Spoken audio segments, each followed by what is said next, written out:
Hi வணக்கம் நண்பர்களே, நான் தான் உங்கள் சாலினி. இன்னொரு கோடியில் நான் உங்களை எல்லாரையும் சந்திக்கிறேன். இது எது சம்மந்தமாக வீடியோஸ் இருக்க போகிறோம்டா, இது ஒரு சோகமான செய்தி, ஒரு பொண்ணுக்கு நடந்த ஒரு கொடூரமான செய்தி நண்பர்களே. அதை என்னென்னு சொல்கிறேன்னே தெரியலை, ரொம்ப மனசு கஷ்டமாக இருக்குது. அந்த செய்தியை நான் உங்கள்கிட்ட பகிரணுமென்னு ஆசைப்பட்றேன். யாராவது என் சேனலுக்கு புதுசாக வந்திருந்தீங்கன்னா சப்ஸ்கிரைப் பண்ணி சப்போர்ட் பண்ணுங்க நண்பர்களே. இது முக்கியமான செய்தி. யாராவது அரையும் குறையுமா கேட்டுட்டு தட்டி விட்டுட்டு க்ளோஸ் பண்ணிட்டு போயிடாதீங்க, முழுசாக கேளுங்க. அப்போ தான் நான் இதில் என்ன சொல்கிறேன்னு உங்களுக்கு எல்லாருக்கும் தெளிவாக விளங்கும். முடிஞ்ச அளவுக்கு இந்த வீடியோஸ் எல்லாருக்கும் ஷேர் பண்ணி சப்போர்ட் பண்ணுங்க நண்பர்களே. வாங்க வீடியோக்குள்ளே போகலாம். நண்பர்களே, என்னென்னு பார்த்தீங்கன்னா, இலங்கையிலே நடந்த ஒரு கொடூரமான கடத்தல் சம்மந்தப்பட்டு தான் நாங்கள் இந்த வீடியோஸில் பேச போகிறோம் நண்பர்களே. நான் ஃபாரின் சைட், வெளிநாடு சைட் பக்கம் தான் இந்த கடத்தல் கற்பழிக்கிறது, கொலை பண்ணுறது, இப்படியான வேலையெல்லாம் நான் அங்கால பக்கம் தான் கேள்விப்பட்டிருக்கேன், சரியா. ஆனால் முதல் முறையாக நான் பிறந்து வளர்ந்ததுக்கு முதல் முறையாக ஸ்ரீலங்காவில் இலங்கையில் கடத்தினேன்னு சொல்லி நான் இப்போ தான் கண்ணால் நான் பார்த்துருக்கேன். ஆனால் கேள்விப்பட்டிருக்கேன். வதந்தி பரப்புவாங்க, இப்படி கடத்தின கொண்டாடி இலங்கையில் வதந்தி பரப்புவாங்க. ஆனால் ஃபஸ்ட் டைமாக சிசிடிவி கேமரா மூலமாக நான் இந்த கடத்தல் சம்பவத்தை கண்ணால் பார்த்துருக்கேன் நண்பர்களே. என்னென்னு பார்த்தீங்கன்னா, 2025 முதலாம் மாதம் 11ஆம் தேதி காலையில் 7:15க்கு ரெண்டு முஸ்லீம் மாணவிக தனியார் வகுப்புக்கு போய் கொண்டிருக்க பொழுது ஒரு கருப்பு வாகனம் உண்டு ஒரு கரையாக நின்றுட்டு அந்த பொண்ணுங்க ரெண்டும் கிட்ட வந்தோன்னே ஒரு பொண்ணை அப்படியே வாயை பொத்திட்டு கட்டி பிடிச்சிட்டு வேனுக்குள்ளே ஏற்றும்போது ஒரு பொண்ணு தப்பிச்சு ஓடி கத்தும் பொழுது அதில் இருந்த எதுக்கோ வெயிட் பண்ணி கொண்டு இருந்த ஒரு அண்ணா ஓடி அவர் தன்னை உயிரையே பொருட்படுத்தாமல் இப்போ கடத்தின துப்பாக்கி வச்சிருக்கலாம், கத்தி வச்சிருக்கலாம், காப்பாற்ற வரவனா இந்த கொன்றுவான் அப்படின்னு மிரட்டலாம், அவன் ஏதாவது பண்ணலாம்னு அதுக்கு கூட வாய்ப்பு இருக்கு. ஆனால் அவன் தன்னை உயிரை பொருட்படுத்தாமல் உடனே ஓடி போய் அந்த பொண்ணை காப்பாற்ற போக தூக்கி அந்த வேனுக்குள்ளே அந்த பொண்ணை தூக்கி உள்ளே போட்டோன்னே இவர் போட்ட உடனே வாகனம் வெளிக்கிடுது. பக்கத்தில் ஒருத்தன் நின்றான், அவங்க கூட அந்த காப்பாற்றல. அந்த அண்ணா ஓடி போய் அந்த வாகனத்துக்குள்ள பொண்ணை வெளியே எடுக்கிறதுக்கு முயற்சி பண்ணுறாரு. அவனோட அந்த கடத்தினவனோட சண்டை போடுறான்னு முடியவே இல்லை. கடைசியில் அந்த கடத்தினவன் அவனோட கண்ணத்தில் ஒரு கீறு போடுறோன்னே வாகனம் வெளிக்கிடணுன்னா அவர் அந்த வாகனத்து கதவு திறந்துதான் இருக்குது, வாகனம் கதவு திறந்துருக்குது. அவர் தொங்கி கொண்டிருக்கு, வாகனம் மெதுவாக போகுது. அவரை நெஞ்சில் குத்துறான், அடிக்கிறான், என்னவெல்லாம் செய்கிறான். அப்படி இருந்தும் அவர் விடவே இல்லை. அந்த பொண்ணை எப்படியோ காப்பாற்றி வெளியே காப்பாற்றணும்ன்ற ஒரு இதில் அந்த ஆள் எவ்வளவோ அவனோட முடிஞ்சளவு ஃபைட் பண்ணுறாரு. ஒரு கொஞ்சம் தூரம் போகணுன்னா அந்த வாகனம் கார் தான் அது வேகமாக போகணுன்னா அவரை உதஞ்சி விட்டுருந்தோன்னா அவர் அப்படியே கீழே விழுந்துட்டாரு. சரி, பாருங்க நண்பர்களே, இந்த மாணவி ரெண்டும் வருது பாருங்க நண்பர்களே. மல்லு கட்டி உள்ளே கொண்டு போகிறான்ண்டு ஒரு மாதிரி மல்லு கட்டி உள்ளே ஏற்றிட்டான் அவன். பாருங்க, இவர் தான் அந்த காப்பாற்ற போன அண்ணாவிட்ட கணத்தில் காயத்தை பாருங்க நண்பர்களே. அந்த காப்பாற்ற போன அண்ணா ரொம்ப படுகாயத்துக்கு உள்ளார் நண்பர்களே. வாகனம் 20 கிலோமீட்டருக்கு போனதுக்கப்புறம் வாகனம் வேகமாக போயிருக்குது. வேகமாக போனோன்னா அவரை ஒரு தள்ளி விட்டோன்னா அவர் கீழே விழுந்தோன்னா அவர்கிட்ட கை கால் இந்த இதெல்லாம் அடிபட்டு ரொம்ப பெரிய படுகாயம் ஆகிட்டது. அதான் சிசிடிவி கேமரா மூலம் பார்க்கக்கூடியதாக இருந்தது. அதில் ரோட்டால் ஒரு அண்ணா போய் கொண்டிருந்தார். அவர் கூட அந்த பொண்ணை காப்பாற்றணும் முன் வரலை. ஆனால் அவர் எங்கேயோ நின்ற அண்ணா இன்னொரு மாணவி கத்துனோன்னா ஓடி தன்னை உயிரை கூட பொருட்படுத்தான் ஓடி அந்த பொண்ணை காப்பாற்ற வச்சிருந்தாரு. எவ்வளவோ ட்ரை பண்ணி அவரால் காப்பாற்ற முடியாமல் போயிட்டுது. வாகனம் வேகமாக போயிட்டுது. வாகனம் போக அந்த பிள்ளை அந்த மாணவி முஸ்லீம் மாணவி பேக் கொலியிருந்தது. பேக் கொலினா அப்படியே கீழே விழுந்துட்டு. அதுக்கு ரெண்டும் அந்த கண்டி பொண்ணுங்க தான். அந்த ரெண்டு பொண்ணுங்களும் எங்கே உள்ள பொண்ணுங்கன்னா கண்டி பொண்ணுங்க. அந்த பேக் அப்படியே கீழே விழுந்துட்டு, கடத்திட்டு போனால் கீழே விழுந்துட்டுது. அப்போ அதை கண்டுட்டு ஒரு ஆசிரியர் கடத்திட்டு போகிறத கண்டுட்டு ஒரு ஆசிரியர் பைக்கில் வரும்போது இவாவும் பின்தொடர்ந்து போயிருக்கிறா. பின்தொடர்ந்து போக இந்த ஆசிரியர் வாரதை கண்டு போட்டு வாகனம் வேற திசை பக்கமாக போயிருக்குது. சரியா, போனோன்னா புலனர் வேலை வச்சு கொஞ்ச நேரம் போனோன்னா புலனர் வேலை அந்த பொண்ணையும் பொண்ணும் அந்த கடத்தினவனு இறங்கினோன்னா அந்த வாகன சாரதி அந்த கார்காரன் அந்த வாகனக்காரன் அதில் நின்றுருக்கான். புலனர் வேலை நிற்கும் போது போலீசாரெல்லாம் சந்தேக நபரா அவரையும் பிடிச்சிட்டு கொஞ்ச நேரத்தில் அவர் பிடிச்சிட்டாங்க, அந்த சாரதியே பிடிச்சிட்டாங்க. ஆனால் அவர் கடத்தினவனும் அந்த பொண்ணு எங்கேயோ ஒரு இடத்துல இருக்கிறாங்க. அந்த காப்பாற்ற போன அண்ணா ரொம்ப படுகாயத்தில் உள்ளார் நண்பர்களே. அதை சிசிடிவி கேமரா மூலம் பார்க்கக்கூடியதாக இருக்குது. அவர் வாகனத்திலே வெளியே தொங்கி கொண்டிருக்கு, அந்த கதை வெளியே அவர் தொங்கி கொண்டு போயிருந்திருக்காரு. அரைவாசி தூரம் மெதுவாக தான் வாகனம் போயிருக்குது. அதுக்கப்புறம் வந்து 20 கிலோமீட்டருக்கு அப்புறம் வந்து வாகனம் வந்து வேகமா போக வலிக்கிட்டோன்னே அந்த அண்ணா வந்து உதஞ்சி விட்டுருக்காங்க. உதஞ்சி விழுந்தோன்னா அந்த அண்ணா வந்து ரொம்ப கீழே விழுந்திருக்காரு. கீழே விழுந்து அதனோட காலம் வந்து கை வந்து இதெல்லாம் ரொம்ப நிகழ்த்தல கீறுபட்டு ரொம்ப காயம் வந்து படுக்குள்ளாயதுக்கு ஆளாயிருக்காரு. அந்த அந்த ரோட்ல அந்த பொண்ணை கடத்தின நேரம் ஒரு அண்ணா வந்து போய் கொண்டிருக்காரு, பக்கத்துலயே போய் கொண்டிருக்காரு. ஆனா அவர் கூட வந்து அந்த பொண்ணை கடத்தின நேரம் வந்து பார்க்கவே இல்லை, கண்டுக்கவே இல்லை, பேசாம பார்த்துக்கிட்டு தான் நின்றாரு. இன்னொரு மானை வந்து பெருசா கத்தும் போது அந்த அண்ணா அங்கேயே நின்ற அண்ணா ஓடி வந்து அந்த தன் உயிரை கூட வந்து பொருட்படுத்த வந்து காப்பாற்ற வந்திருக்காரு. அதை கண்டுட்டு வாகனம் வந்து வேகமா போறதை கண்டுட்டு ஒரு ஆசிரியர் வந்து ஒரு மோட்டார் சைக்கிள் வந்திருக்காங்க. மோட்டார் சைக்கிள் வரும்போது அந்த அந்த பொண்ணோட வந்து புத்த பேக் வந்து கீழே விழுந்து கிடந்தது. அப்ப அதை கண்டுட்டு கடத்திட்டு போறாங்கன்னு அந்த ஆசிரியரை வந்து பின்னால தொடர்ந்து போயிருக்காங்க. தொடர்ந்து போனது அந்த ஆசிரியர் வரதை கண்டுட்டு வாகனம் வேற திசையா போயிருக்குது நண்பர்களே. நான் இது வந்து சினிமாவில் தான் கேள்விப்பட்டிருக்கேன். இப்படி வந்து ஃபாலோ பண்ணிட்டு வந்தால் வாகனம் வந்து வேறு திசையில் போகிறதுனால சினிமாவில் தான் கேள்விப்பட்டிருக்கேன். முதலே இலங்கையில் நடந்த ஒரு பெரிய கொடூரமான ஒரு கடத்தல் சம்பந்தமாக, அதுவும் பட்ட பகல்லே நடந்திருக்குது. சரியா, பட்ட பகலே நடந்திருக்குது. அது வந்து அவன் வந்து என்ன சொல்றது திட்டம் போட்டு தான் அந்த பொண்ணை கடத்திருக்கான். திட்டம் போட்டு தான் அந்த பொண்ணை கடத்தி வச்சிருக்கான். ஏதோ பண்ணணும்னு சொல்லணும்னு தான் அந்த திட்டம் போட்டு தான் அந்த பொண்ணை கடத்தி வச்சிருக்கிறான். ரொம்ப அந்த இலங்கையே ஒரு ஆட்டி உழுக்கிற ஒரு சம்பவமா தான் நடந்திருக்குது நண்பர்களே.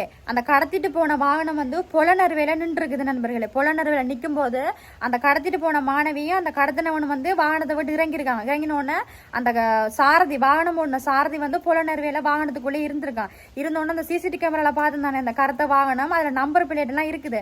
அப்ப அதை வச்சு போலீஸுக்கு அந்த தகவல் 11ஆம் தேதி தான் கடத்தப்பட்டது. காலையில 7:15க்கு 12ஆம் தேதி தான் எல்லாருக்கும் நியூஸ் போயிருக்குது, இல்ல உலக நாட்டுக்கே நியூஸ் போயிருக்கு. அப்ப போலீஸுக்கும் தகவல் போனோன்னா அந்த வாகனம் ஒரு சந்தேக நபரா நின்றது. நிற்கும் போதுதான் அந்த சாரதி வாகனத்துல இருக்கும்போது தான் அந்த சாரதியை சந்தேக நபரா பிடிச்சிட்டாங்க. பிடிச்சோடனே இவங்க 2 பேரும் அந்த மாணவியை கடத்தி கொண்டு போயிட்டான். போனதுக்கு அப்புறம் இவன் போய் ஒரு நாள் இரவு அந்த மாணவி எங்கேயே வச்சிருக்கும் போது அடுத்த நாள் வந்து காலையிலேயே வந்து ஒரு ஆட்டோல பஸ் ஸ்டாண்ட் வரைக்கும் போயிருக்கான். ஆட்டோல பஸ் ஸ்டாண்ட்ல போயிட்டு அங்கேயே இறங்கிட்டான். பஸ் ஸ்டாண்ட்ல இறங்கிட்டான். ஆட்டோலயே பஸ் ஸ்டாண்ட்ல இறங்கி போட்டு பஸ்ல வேற எங்கேயோ போறதுக்காக பஸ்ஸுக்குள்ள ஏறி உட்காந்துருக்கிற போலீசார் தீவிரமா தேடினோன்னே இந்த மாணவியும் அந்த கடத்தினவனும் வந்து அந்த பஸ்ஸுக்குள்ள இருக்கும்போது தான் அவங்க 2 பேரையும் வந்து கைது செஞ்சு இப்ப சாரதி, அந்த கடத்தினவன், அந்த மாணவி 3 பேரும் போலீஸ் ஸ்டேஷன்ல வந்து இருக்கும்போது அவனுக்கு வந்து 31 வயசு நண்பர்களே. அந்த கடத்தினவனுக்கு வந்து 31 வயசு நண்பர்களே. 12ஆம் தேதி வரைக்கும் கட்டுக்கதை தான் காய்ச்சிட்டு இருந்தாங்க. எல்லாரும் கட்டுக்கதை கட்டி கொண்டு காய்ச்சிட்டு இருந்தாங்க. அப்படி நடந்தா இப்படி நடந்தண்டு அந்த மாணவியை கண்டுபிடிச்சதுக்கு அப்புறம் தான் அந்த மாணவி கொடுத்த வாக்குமூலத்துல தான் எல்லாம் தெரிய வந்தது. இப்படி நடந்தது எல்லாம் தெரிய வந்தது. அதுக்கப்புறம் தான் நம்மளுக்கு நியூஸ் எல்லாம் வெளியாகினதுக்கு அப்புறம் தான் நான் வந்து அதை பார்த்துட்டு உங்களுக்கு நான் வந்து இதை இந்த வீடியோஸ் மூலியமா சொல்றேன் நண்பர்களே. இந்த வீடியோஸை முழுசா பாருங்க நண்பர்களே. முக்கியமான விஷயம் என்னன்னா, அவன் கடத்தினவன் வயசு வந்து 31 வயசு. அவன் வந்து அந்த மாணவிட வந்து சொந்த மாமன் சரியா, சொந்த மாமன் அந்த பொண்ணை கடத்திருக்கான். என்னன்னு பாத்தீங்கன்னா, அந்த மாணவியோட அப்பா வந்து இவர் வந்து அந்த கடத்தினவன் வந்து வெளிநாட்டுக்கு பொறியில இருக்கும்போது கடத்தின அந்த பொண்ணோட அப்பா வந்து இவர்கிட்ட காசு வாங்கியிருக்காரு. பொருள் இருக்கும்போது காசு கேட்டிருக்காரு. அப்புறம் இந்த தவணைக்கு நீ காசு தரணும்னு சொல்லி கொடுத்துருக்காரு. அவர் அந்த கடத்தினவன் வந்து சொல்லி கொடுத்துருக்காரு. அப்ப இவர் வந்து அந்த கொடுக்க முடியாத சூழ்நிலை கொடுக்காம விட்டுருக்காரு. இப்ப என்னால தரையிலான்னு கொஞ்சம் ராங்கியா பேசினதுக்கு அப்புறம் அது ஒரு கோபம். 2வது அந்த பொண்ணு வந்து மாமன் தானே இந்த பொண்ணு லவ் பண்ணியிருக்குது. ஏற்கனவே லவ் பண்ணியிருக்கும் போது அவங்களோட அப்பாவுக்கு இந்த பொண்ணு விருப்பத்தை சொல்லியிருக்கு, நான் லவ் பண்ணுறேன், இவரை கல்யாணம் கட்ட போகிறேன், கல்யாணம் கட்டி வைங்கன்னு சொல்லும் போது இவங்களோட அப்பா வந்து அதை மறுத்திருக்காரு. என்னால் கல்யாணம் கட்டி வைக்க முடியாது, நீ படிக்கணும், நான் பார்க்குற பையனை தான் நீ கல்யாணம் கட்டணும்னு சொல்லியிருக்காரு. மாட்டேன்னு சொன்னோன்னா அவன் வந்து காசு கொடுக்காத கோவத்தையும், அடுத்தது இந்த பொண்ணு வந்து இந்த பொண்ணையும் கட்டித்தர மாட்டேன்னு சொன்ன கோவத்தையும் வச்சுதான் அந்த பொண்ணை பட்ட பகல்லையே கடத்திருக்காங்க நண்பர்களே. கடத்திட்டான் பட்ட பகல், அதுவும் நைட்டு இல்லை, பட்ட பகல்லையே தெரியுது உங்களுக்கு. சிசிடிவி கேமரா மூலியமா நான் உங்களுக்கு காட்டுறேன் பாருங்க. அப்படி தெரியுது, பட்ட பகல்லையே கடத்திருக்காங்க. கடத்திட்டு போயிட்டு வந்து அவன் தகப்பனுக்கு ஃபோன் பண்ணி கேட்டிருக்கான். தகப்பனுக்கு ஃபோன் பண்ணி 50 லட்சம் காசு தந்தாதான் உன் பொண்ணை விடுவேன்னு சொல்லியிருக்கான். அப்போ வந்து இவன் தகப்பங்கார சொல்லியிருக்கான், நான் ஓகே நான் காசு மாறி தரேன்னு சொல்லி அட்வான்ஸாக அவன் 50,000 வந்து அவன்கிட்ட அக்கௌண்ட்டுக்கு அனுப்பியிருக்குது.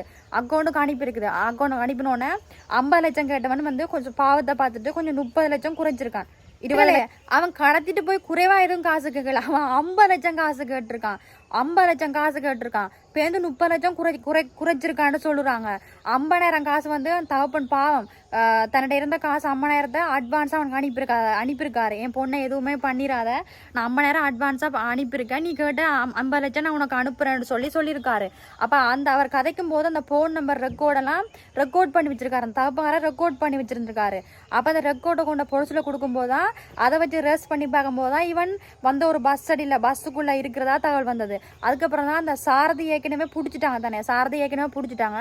அதுக்கப்புறம் தான் அந்த மாணவியையும் அந்த கடத்தினவனையும் பிடிச்சி பொலிசு மூலியமா பொலிசுல வச்சிருந்து அந்த பொண்ணோட வாக்குமூலம் தான், அந்த மாணவிட்ட வாக்குமூலம் எல்லாம் கேட்டு எழுதித்தான். அதுக்கப்புறம் தான் வந்து அந்த மாணவியை அந்த அவங்களோட தகப்பன் காரட்ட ஒப்படைச்சது. நல்ல காலம் 50,000 காசோடையே முடிஞ்சது. ஆனால் அவர் காசு 50 லட்சமெல்லாம் கொடுக்கலையே, அவர் கொடுக்கணும் 50 லட்சம். அது வந்து சரி. இப்போ வந்து ஆறாக இருந்தாலும் சரி, ஒரு நண்பனாக இருக்கட்டும், ஃப்ரெண்ட்ஸாக இருக்கட்டும், ஒரு தகப்பனாக இருக்கட்டும், என்னவா இருக்கட்டும், ஒரு பேசி தீர்த்துக்கிற விஷயத்த ஒரு பொண்ணை கடத்தி அந்த பொண்ணோட வந்து லைஃப் எவ்வளோ பாதிக்கும், அப்படிலாம் கடத்திட்டு பண்ணுறது சரியா? நீங்களே சொல்லுங்கள். முக்கியமான விஷயம் என்னென்னா, இது வந்து இந்தியாவிலையும் இலங்கையிலையும் ரொம்ப பரபரப்பாக பேசி கொண்டிருக்கோம். ஒரு கடத்தல் சம்பந்தம் ரொம்ப பரபரப்பாக பேசி கொண்டிருக்கோம். ஒரு நாடே உலுக்கி போட்டது. பட்டப்பகல் ஒரு நைட் கடத்திருந்தாலும் பரவாயில்ல, ஒரு பட்டப்பகலையே வந்து கடத்திருக்காங்க. யாருமே இப்போ வந்து ரொம்ப எல்லா பொண்ணுங்களும் பயந்து போய் தான் இருப்பாங்க நண்பர்களே. அவன் வந்து அந்த காசு தராட்டி அந்த பொண்ணை கட்டி தராட்டி அவன் கொலை பண்ணுறதுல தான் இருந்திருக்கான். நல்ல காலம் போலீஸ்காரங்க வந்து அந்த இவ்வளவோ கஷ்டப்பட்டு அந்த அந்த பொண்ணோட உயிரை காப்பாற்றிருக்காங்க. தகப்பக்காரன் வந்து அந்த போலீஸுக்காரங்களும் ரொம்ப நன்றியை சொல்கிறாங்க. நீங்கள் வந்து என் பொண்ணை கண்டுபிடிச்சி தந்திருக்காட்டி என் பொண்ணு செத்துருந்தா நானும் செத்துருப்பேன்னு சொல்லியிருக்காரு.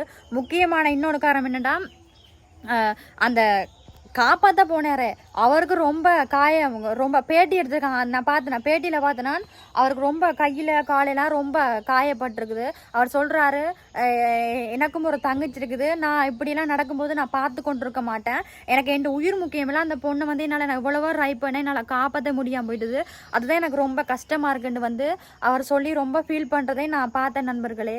அவர் இவ்வளவோ கஷ்டப்படாது. இந்த உலகத்திலே யாருமே வந்து எல்லாரும் பார்த்துக்கிட்டு தான் நின்றாங்க. அதில் 2-3 பேர் நின்றாங்க, எல்லாரும் பார்த்துக்கிட்டு தான் நின்றாங்க. ஆனால் அவர் அதை வந்து உயிரையே பொருட்படுத்த ஓடி போய் இந்த பொண்ணை காப்பாற்ற போனார். கடைசியில் அவரும் ரொம்ப காயப்பட்டு அந்த பொண்ணும் கடத்தப்பட்டு போயிட்டுது. இன்னொரு மனைவியும் வந்து அது வந்து தப்பிச்சு ஓடிட்டுது, அது கத்தி கொண்டே அது ஓடிட்டுது. அது பாவம். அது இதில் முக்கியமான விஷயம் என்னடா, அந்த பொண்ணை கடத்தினவன் இருக்கான் தானே, அவன் வந்து பொண்ணோட வாழ்க்கையை பற்றியே யோசிக்காம தண்ட சுயநலத்துக்காக பட்ட பகலன்னு பார்க்காம அந்த பொண்ணை கடத்தினான் தானே.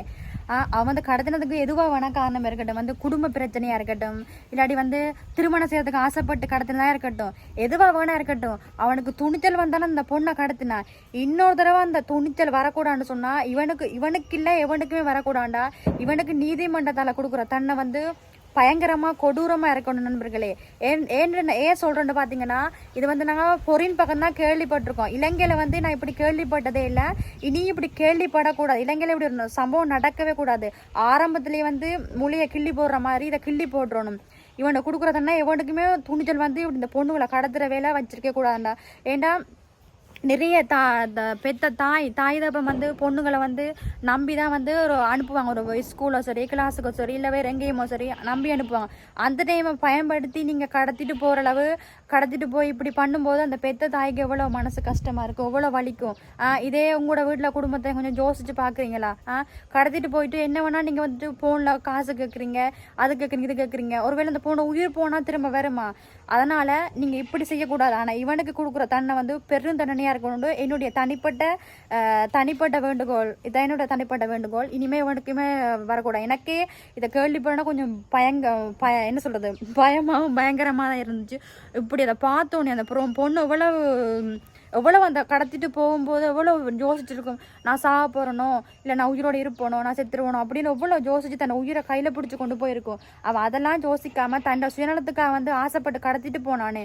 அப்போ இவனுக்கு கொடுக்க போகிற தண்டனை பெரும் தண்டனையாக இருக்கும் நண்பர்களே. நான் எல்லாமே விரிவிளக்கமாக எல்லாம் சொல்லிட்டேன் நண்பர்களே. இந்த வீடியோவை நீங்கள் முடிஞ்ச அளவுக்கு பார்த்து சப்போர்ட் பண்ணுங்கள் நண்பர்களே. இதான் என்னுடைய கருத்து. நான் வந்து இதெல்லாம் வந்து நான் இப்படி சொல்லியிருக்க மாட்டேன். நான் ஃபஸ்ட் டைம் வந்து எனக்கு இதெல்லாம் சொல்லணும்னு தோணுச்சு. நான் வந்து வேறு கண்டென்ட் தான் வீடியோ எடுக்கலாமன்ட்டு இருந்தேன். எனக்கு இது வந்து முக்கியமாக சொல்லணும். ஒரு பொண்ணுக்கு நடந்த கொடூரமான, அது நம்மளோட இலங்கையில் நடந்தது சொல்லணுமென்ற கதை நான் வீடியோவுக்கு வந்தேன் நண்பர்களே. இந்த வீடியோவை முழுசாக பார்த்து சப்போர்ட் பண்ணுங்கள் நண்பர்களே. முடிஞ்ச அளவுக்கு உங்களோட ஃப்ரெண்ட்ஸுக்கெல்லாம் ஷேர் பண்ணி சப்போர்ட் பண்ணுங்க நண்பர்களே. மீண்டும் இன்னொரு அழகான வீடியோவில் நான் உங்களை எல்லாரும் சந்திக்கிறேன் நண்பர்களே. பாய்.